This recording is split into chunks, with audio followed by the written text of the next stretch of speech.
In Troy, New York, Duncan Crary and I continue discussing well-designed cities, offering its citizens a comfortable way of life through natural beauty existing in and around town, and convenient, carless ways to arrive there. Well, what do you think, Chris? Do you like this neighborhood? I love it. I'll just tell you how I feel.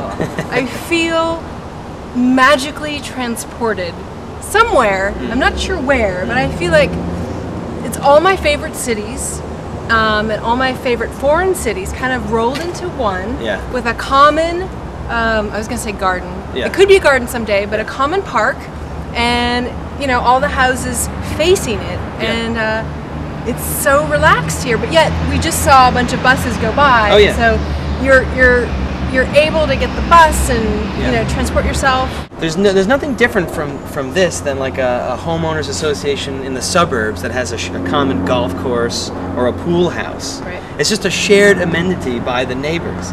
We could have done this in suburbia if we wanted to. Instead of our little piddly lawns that don't really do much other than provide a psychological barrier between our neighbors. They don't connect anybody. No, we could have pushed our houses closer together, and then we could have all had wonderful shared parks like this one. In the coming, you know, future of dwindling oil, where we need to relocalize our agriculture, the residents of this neighborhood could plant a garden and grow some food in here. Everybody could eat off of this plot of land. Here we are, in nature.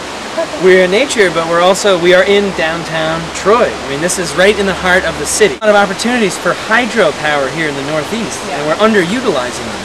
There is a small hydropower facility around the corner there in the woods, but it's not. It could be much more efficient. There could be more of them. But you know, I have a question. Would that blemish this beautiful view? I think that we could come up with some compromises where we preserve this vista, let's say, but we put a hydro facility down the creek where no one goes.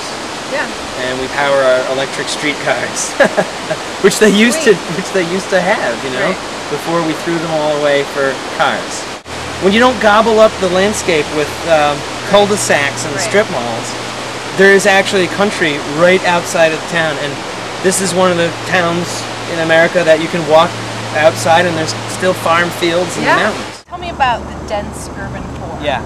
Well, it's the most economical use of space. If you don't have a car, you need to be able to walk to where you work, and you need to be able to walk to where you buy your groceries, and you need to be able to walk to where you have fun, like right here, this park. Right.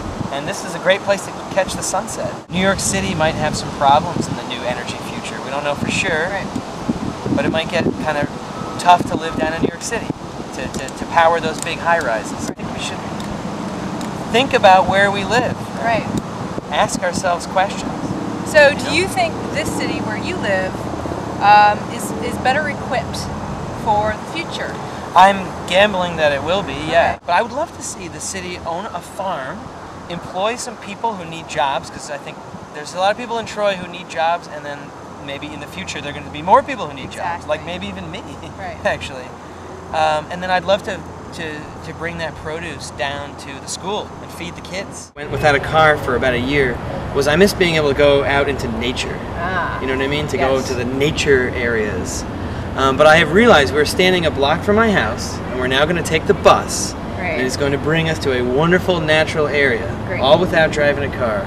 I had this belief that I had to drive 100 miles up to the Adirondack Mountains to get into nature, and I have actually found nature in my backyard. Are you enjoying the urban canoeing? I love the urban canoeing. I just think this is the perfect way to get around. Okay, well, Chris, thanks for coming out for a canoe trip with me and visiting my city. And, take care.